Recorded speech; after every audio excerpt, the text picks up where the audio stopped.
On this next lesson, we're going to go one step further than we did last time, talking about influence. We're going to ask the question, we're going to answer it, how does influence work? Does it work? How does it work? What's going on here? What's actually happening? Okay? And last time, if you remember, we talked about influence and we said that all influence is, it's the natural phenomena, the naturally observable phenomena that other human beings can get other human beings to do an action, behavior, or a belief. That's all influence is. It's just as real as gravity.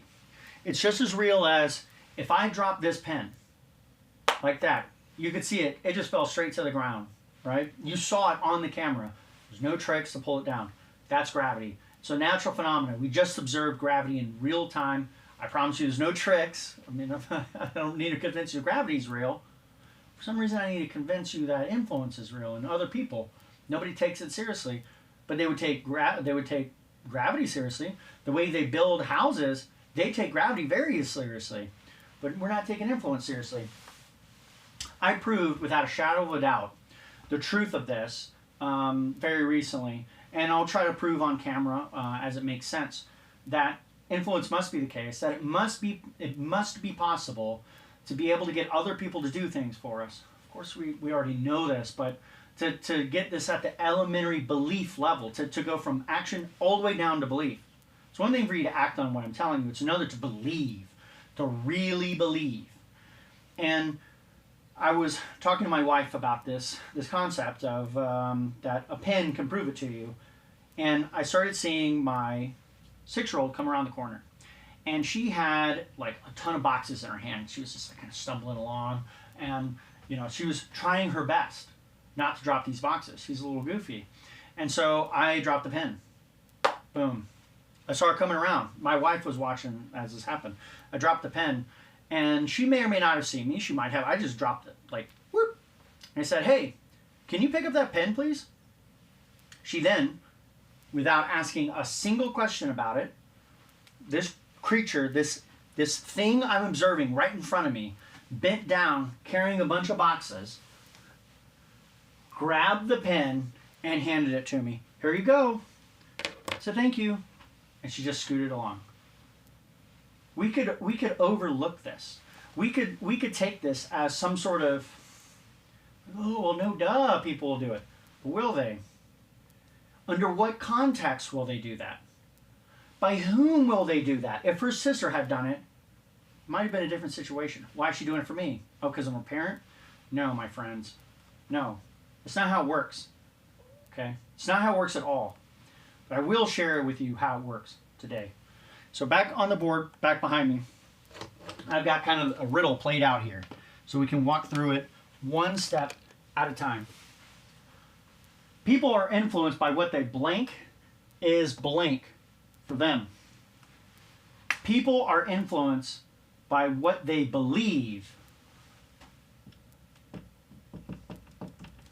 is good for them. Friends, you must listen to me. You must take in what I'm telling you right now, the gravity of that statement that I just wrote, and the truth of what I just wrote here. People are influenced by what they believe. I'm going to underline it again because of our previous conversations. What they believe is good for them. And I put it in quotes, draw a little bit of additional attention about good. A lot of people are going to have a lot of contention with the word believe and good. That's fine. They can have contention. But this is the truth.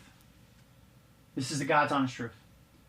People are influenced to adopt actions, behaviors, and beliefs every single day because what they believe, which is based on what is good for them. And good,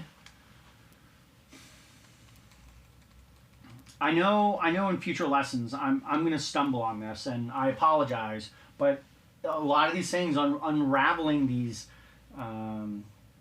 things that we take for granted, it is actually a little bit difficult, and using the right words to map to it. But good is about as good as it gets. It's this very encompassing word, And a later lesson, I'm going to use it with a very narrow definition, just telling you now that I'm going to use this word in two different ways. But right now, what I mean by good, it's like, I was going to write like what they want, but that implies like some sort of consciousness. It's not always conscious. And sometimes what they need, what they want, it's that whole spectrum. But what it is they believe they will be better off by doing that, by having these things. We want money because we will believe that we will be better off. We want friends because we believe that we'll be better off. We want somebody to listen to our feelings because we believe that we'll be better off. We believe we will be better off. And that is the key to influencing people. So, let's move on. Blank can be influenced. Everyone can be influenced. This is super important. Because the top statement is true, it must mean. Should have put it therefore, right? Here, I'll write it in real quick. We'll do it right here in the middle. Therefore. Okay, so now I just turn this into a mathematical theorem. People are influenced by what they believe is good for them. Therefore, everyone can be influenced. Everyone can be influenced. I don't care if they are the Kingdom of Saudi Arabia. I don't care if they're the President of the United States. I don't care if it is a 1-year-old. I don't care if it's a 90-year-old. Everyone can be influenced. And what they can be influenced by is what they believe is good for them. And what a leader's job is, and we still haven't talked about leadership and a leader, but I'm going to speak generally about this because you know something, okay? And I'm trying to extract that out of you to bring from the back of your mind to the front of your mind. Leaders do that. That is what leadership is. Like the nuts and bolts. It's this influence thing. It's influencing actions, behaviors, and beliefs based on what people believe is good for them. And everyone can be influenced. Okay, let's move forward. So long as you know what? I think I need to add another word here. What they, blank is good for them. Oh, I've already given away, I just said it. So long as you know what they believe. Oh, I see. Should have put it down here. Okay.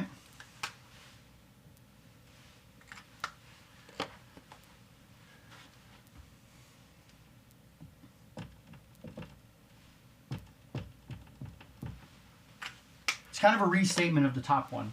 Okay. Everyone can be influenced so long as you know what they believe is good for them.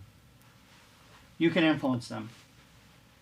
And again, influence, we keep saying it, is adjusting people's actions, behaviors, and beliefs. That's all it is. You got to know what somebody believes is good for them, and you can do that. You can intuit it. For some people, this is a little bit more natural than other people. They're going to have to use the scripts. They're going to have to use pre-written out tactics. They're going to have to, have strategies and maybe somebody help build strategies for them that they're going to have to just use like a playbook. Other people are going to get this very intuitively.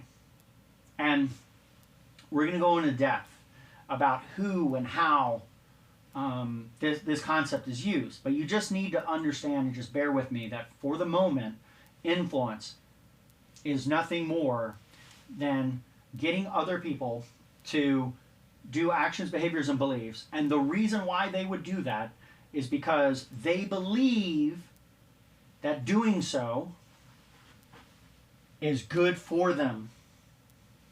And what you need to know, you have to know this because it starts with the way you see the world. That's why this whole module is called Know Leadership. Not until you know leadership can you truly unlock the power of leadership. You have to know what the heck is going on. You have to know what is going on. You cannot just pick up a book like Power and Force. You can't pick up a tome like this, which is, by the way, this is a very complex tome.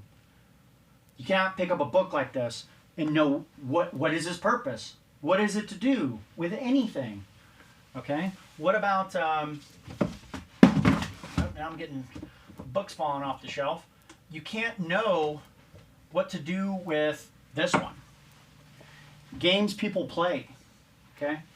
This is. We think we're relating to other people, but actually we're all playing games.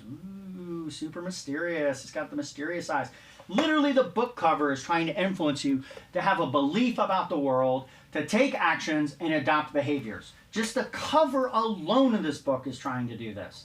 In this book, the general gist of this book is that somebody is basically outlining and categorizing the way people are behaving, and then calls it games. And people play these games for this, that, and the other. Now, at the end of the day, what this book is doing is it's trying to convince you to believe the premise of the book, the categories, what to do, how to look at it, and all that kind of stuff. It is an exercise in influence. Okay? And the general way or it's not the general way, the way that this actually works in reality is you believe that it is good for you. That's how this book works. That's how any of these concepts work. You believe it's good for you. And so their job is to convince you that it is good for you. And the way that it works is by mapping to what you know and already believe already. Okay? I think I've kind of hit the end here. Stay tuned for the next video where we are going to take this influence and we're going to slice it in two, and we're going to see how juicy this can actually get. We'll see you soon.